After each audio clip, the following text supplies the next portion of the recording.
अकेले होकर स्वयं का सामना करना भयावह और दुख देने वाला है और हर किसी को इसका दर्द सहना पड़ता है। इससे बचने के लिए कुछ भी न करें, मन को वहां से हटाने की कोशिश न करें और इससे बचने के लिए कोई चाल न चलें। हर किसी को इस पीड़ा को सहना होगा और इसे पार करना होगा। यह कष्ट और यह पीड़ा अच्छा संकेत है कि तुम एक नए जन्म के नजदीक हो, क्योंकि हर जन्म से पहले पीड़ा जरूरी होती है। इससे बचा नहीं जा सकता और बचने की कोशिश भी नहीं करनी चाहिए, क्योंकि यह तुम्हारे विकास का एक जरूरी हिस्सा है। लेकिन यह पीड़ा क्यों होती है, इसे समझ लेना चाहिए, क्योंकि समझने से इससे गुजरना आसान होगा। और अगर तुम इसे जानते हुए सह लो तो तुम इससे ज्यादा सहजता और जल्दी बाहर आ सकोगे। जब तुम अकेले होते हो तो पीड़ा क्यों होती है? पहली बात यह है कि तुम्हारा अहंकार बीमार हो जाता है। तुम्हारा अहंकार तब तक मौजूद रह सकता है जब तक दूसरे लोग हैं। यह रिश्तों में पला है, यह अकेले में जीवित नहीं रह सकता। अगर ऐसी स्थिति आ जाए जिसमें यह जीवित ही न रह सके तो यह घुटन महसूस करने लगता है और उसे ऐसा लगता है कि यह मृत्यु के कगार पर है। यह सबसे गहरी पीड़ा है। तुम ऐसा महसूस करते हो जैसे तुम मर रहे हो। यह केवल तुम्हारा अहंकार है, जिसे तुम स्वयं होना मान बैठे हो, जिसके साथ तुम पूरी तरह मेल खा गए हो। यह एक देन है। जब तुम दूसरों को छोड़ देते हो तो तुम इसे साथ नहीं लेकर जा सकते। इसलिए अकेलेपन में तुम जो कुछ भी अपने बारे में जानते हो सब गिर जाएगा। धीरे धीरे वह चला जाएगा। तुम अपने अहंकार को थोड़े समय तक खींच सकते हो, और वह भी मात्र अपनी कल्पना से, पर तुम इसे बहुत लंबे समय तक नहीं खींच सकोगे। तुम्हें यह भी यकीन नहीं रहता कि तुम कौन हो। तुम बस फैलता हुआ व्यक्तित्व रह जाते हो, एक पिघलता हुआ व्यक्तित्व। पर यह अच्छा है, क्योंकि जब तक तुम्हारा झूठा व्यक्तित्व खत्म नहीं होता, असल व्यक्ति प्रकट नहीं हो सकता। जब तक तुम फिर से पूरी तरह साफ नहीं हो जाते, असली तुम्हारा सामने नहीं आ सकता। यह झूठ सिंहासन पर बैठ गया है, इसे वहां से हटाना होगा। एकांत में रहने से जो भी झूठ है सब खत्म हो जाता है, और जो कुछ भी समाज ने दिया है वह सब झूठ है। असल में जो दिया गया है वह झूठ है, और जो जन्म के साथ आया है वह सत्य है। जो तुम खुद हो, जो किसी और ने नहीं दिया है, वही वास्तविक है, प्रामाणिक है।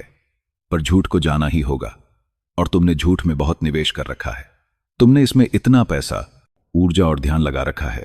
तुम्हारी सारी उम्मीदें इसी पर टंगी हैं। इसलिए जब यह घुलने लगता है तुम डरे हुए हो जाते हो, कांपने लगते हो और सोचते हो तुम अपने साथ क्या कर रहे हो। तुम अपना सारा जीवन की जो रूपरेखा थी उसे नष्ट कर रहे हो। भय लगेगा, पर तुम्हें इस भय से गुजरना होगा, तभी तुम निडर बन सकोगे। तुम बहादुर बन जाओगे। नहीं, मैं कहता हूं कि तुम निडर बन जाओगे। बहादुरी भी तो भय का ही एक हिस्सा है। तुम जितने भी बहादुर दिखो, भय भीतर रह ही जाता है। मैं कहता हूं निडर। तुम बहादुर नहीं होते। जब भय नहीं रहता, बहादुरी की जरूरत ही नहीं रहती। बहादुरी और भय दोनों बेमायने हो जाते हैं। दोनों सिक्के के दो पहलू हैं। इसलिए तुम्हारे बहादुर आदमी बस दिखावे में बहादुर होते हैं। उनके भीतर डर और बहादुरी उलटी जगत में रहती है। उनकी बहादुरी सतह पर है और भय भी अंदर छुपा है। इसलिए जब तुम अकेले होते हो तुम बहुत बहादुर होते हो। जब तुम किसी चीज के बारे में सोचते रहते हो तुम बहुत बहादुर होते हो। पर जब असल हालात सामने आते हैं तुम डर जाते हो। कोई निडर तभी हो सकता है जब वह सभी गहरे भय से गुजर चुका हो, अहंकार को छोड़ चुका हो, अपनी छवि को त्याग चुका हो, अपना व्यक्तित्व छोड़ चुका हो। हाँ, मृत्यु जैसा है, क्योंकि तुम नहीं जानते कि इससे कोई नया जीवन उभरने वाला है। इस प्रक्रिया के दौरान तुम केवल मृत्यु का अनुभव करोगे। तुम जैसा कि हो एक झूठे व्यक्तित्व की तरह मर जाओगे। तभी तुम जान पाओगे कि मृत्यु तो वास्तव में अमृता के लिए एक दरवाजा थी, पर यह अंत में घटेगा। प्रक्रिया के दौरान तुम केवल मरने का अनुभव करोगे। हर चीज जिसे तुमने बहुत प्यार किया है तुम्हारे से दूर कर दी जाएगी। तुम्हारा व्यक्तित्व, तुम्हारी धारणाएं, वह सब जो तुमने सुंदर माना, सब कुछ तुम्हें छोड़ देगा। तुम पूरी तरह उजाड़ दिए जाओगे। तुम्हारी सारी भूमिकाएं और तुम्हारे सारे आवरण छीन लिए जाएंगे। इस प्रक्रिया में भय होगा, पर यह भय मूल है। जरूरी है, हर किसी को इससे गुजरना पड़ता है। इसे समझना चाहिए, पर इससे बचने की कोशिश मत करो, क्योंकि भागने का हर प्रयास तुम्हें फिर वापस ले आएगा। तुम फिर से व्यक्तित्व में लौट जाओगे। जो लोग गहरे मौन और एकांत में जाते हैं वे मुझसे हमेशा पूछते हैं, यदि इसमें भय लगे तो क्या करें?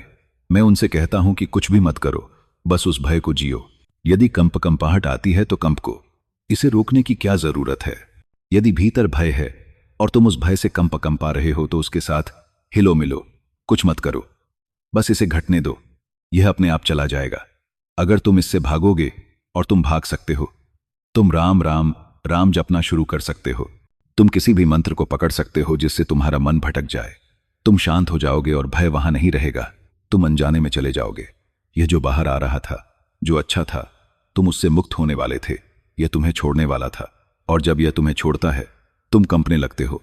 यह स्वाभाविक है, क्योंकि शरीर और मन की हर कोशिका से जो ऊर्जा हमेशा से नीचे दबाई गई थी वह मुक्त हो रही है। इससे हिलना डुलना और कंपा होना आएगा। यह एक भूकंप जैसा होगा। इससे पूरी आत्मा अव्यवस्थित हो जाती है, पर इसे होने दो, कुछ मत करो। यही मेरी सलाह है। कोई मंत्र मत दोहराओ, इससे कुछ भी मत करो, क्योंकि जो भी तुम करोगे वह दबाव ही बनेगा। बस इसे घटने दो। यह तुम्हें छोड़ देगा, और जब यह तुम्हें छोड़ देगा तुम बिल्कुल दूसरे इंसान बन जाओगे।